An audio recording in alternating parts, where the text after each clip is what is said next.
Praise the lord. ప్రభు అయిన యేసు నామములో అందరికీ వందనములు. యేసయ్య మాటను ఈ కార్యక్రమాన్ని వీక్షించడానికి ప్రేమతో మిమ్మను ఆహ్వానిస్తున్నాను.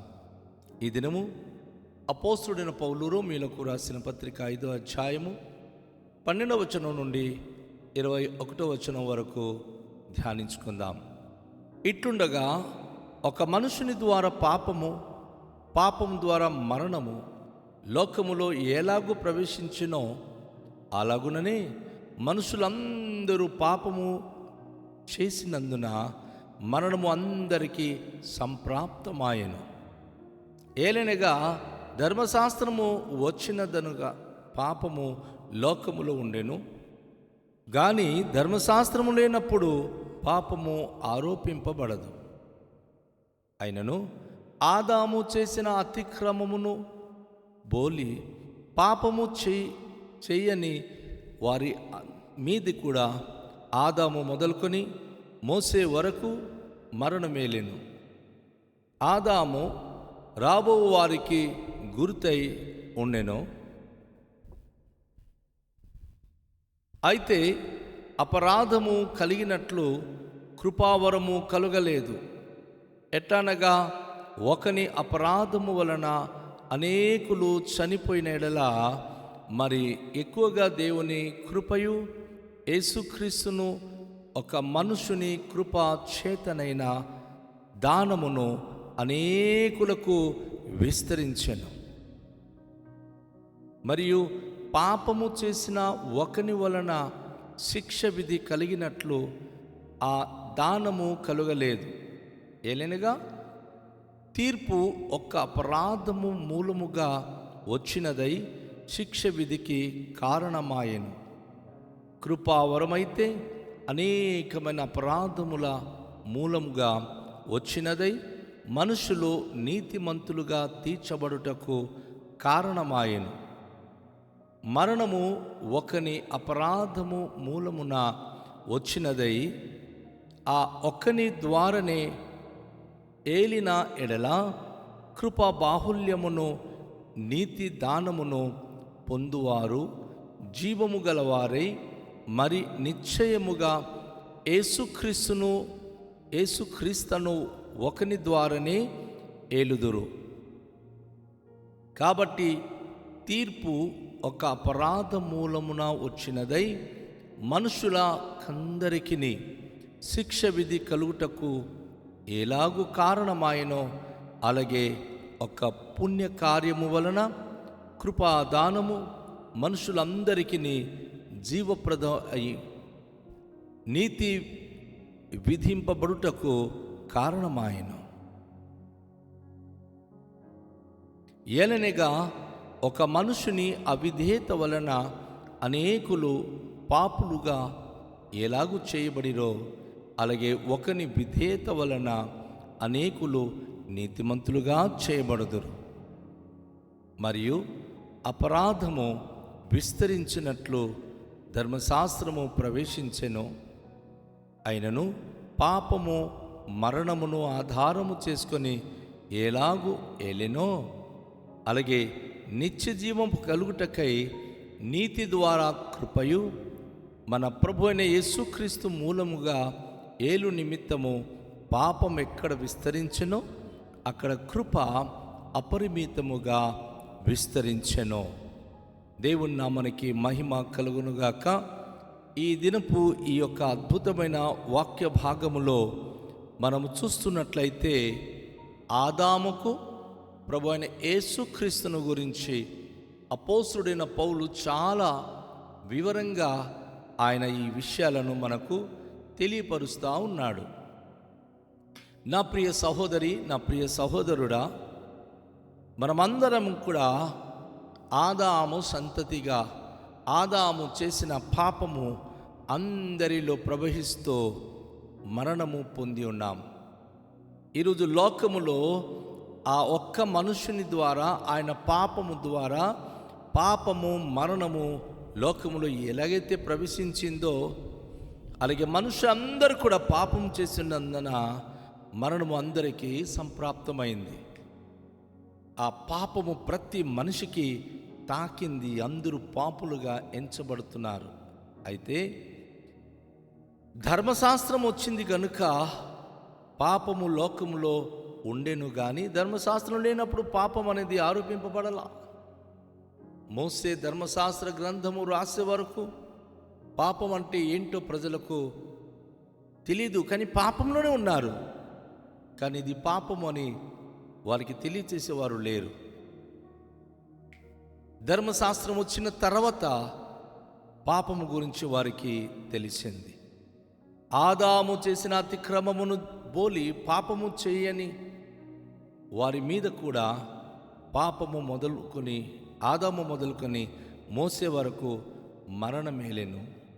ఆదాము రాబోవానికి గుర్తై ఉండెను. ఈ యొక్క ఆదాము మొదలుకొని ఎంతమంది అయితే పుడుతున్నారో ధర్మశాస్త్రం రాకముందు వారు పాపులే, ధర్మశాస్త్రం వచ్చిన తర్వాత కూడా వచ్చిన వారు పాపులే. అయితే అపరాధము కలిగినట్లు కృపావరము కలుగలేదు.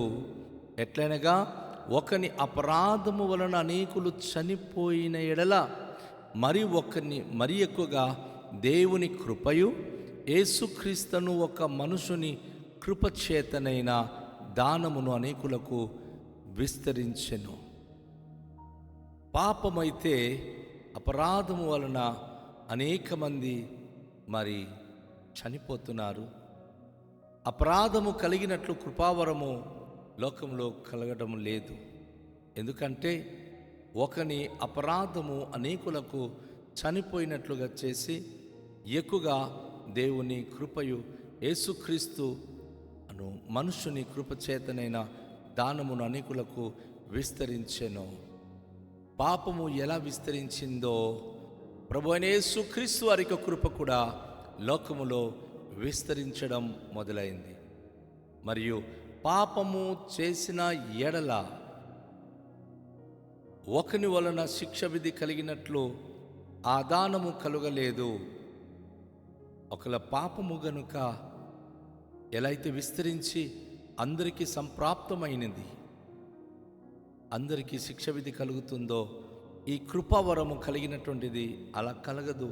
ఎందుకంటే తీర్పు ఒక అపరాధ మూలంగా వచ్చినదై శిక్ష విధికి కారణమవుతుంది. కృపావరం అయితే అనేక అపరాధముల మూలముగా వచ్చినదై మనుష్యులు నీతిమంతులుగా తీర్చబట్టకు కారణమవుతుంది.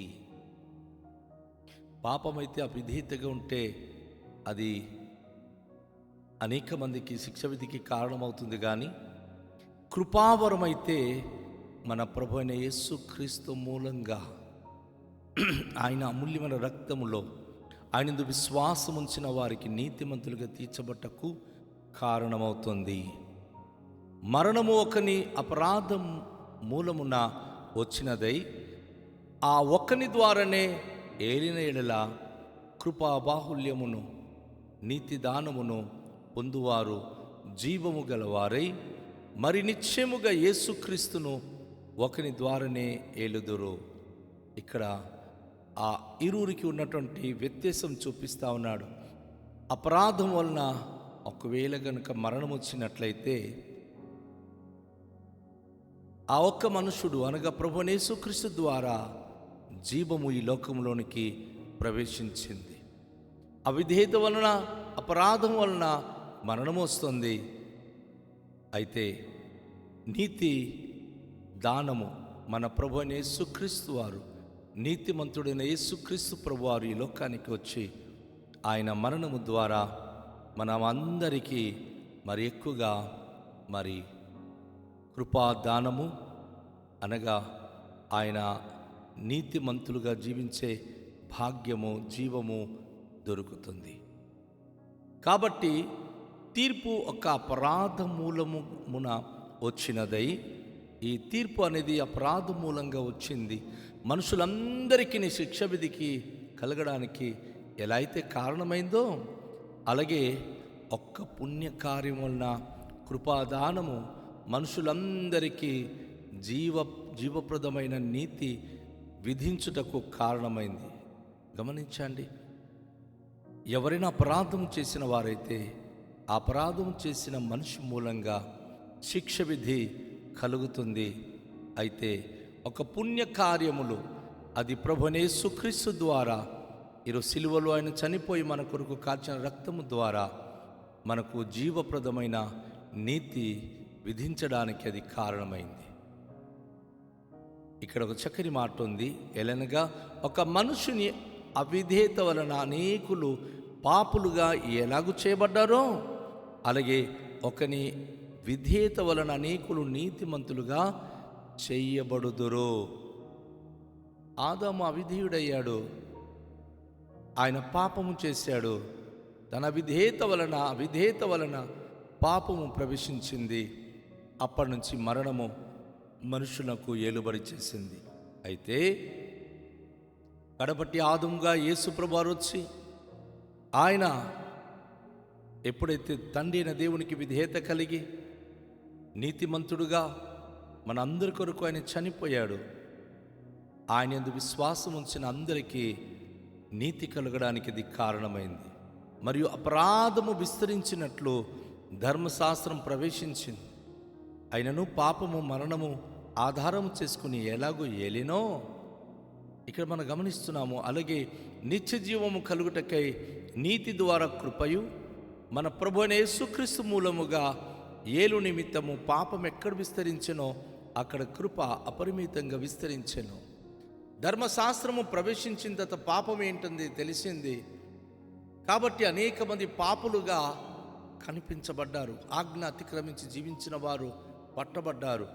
అయితే మనము దేవుని నిత్యజీవం కలిగి ఉండడానికి నీతి ద్వారా కృప మన ప్రభువైన యేసుక్రీస్తు మూలంగా ఏలు నిమిత్తము ఎక్కడైతే పాపులున్నారో, పాపము విస్తరిస్తుందో అక్కడ ప్రభువైన యేసుక్రీస్తు కృప అపరిమితంగా విస్తరిస్తూ ప్రతి పాపి రక్షించబడాలి, ప్రతి పాపి మారు మనసు పొందాలి, తన పాపములు ప్రభువైన యేసుక్రీస్తు రక్తంలో కడగబడి విశ్వాసము ద్వారా నీతిమంతులుగా తీర్చబడి ఆయన ఉండే తండ్రి రాజ్యానికి అందరూ కొనిపోబడాలని ప్రభువైన యేసుక్రీస్తు చేసిన శిలువ యాగము మన జీవితాలకు ఎంతో ఆశీర్వాదకరము, ఎంతో ఉన్నతమైన అద్భుతమైన అనుభవము.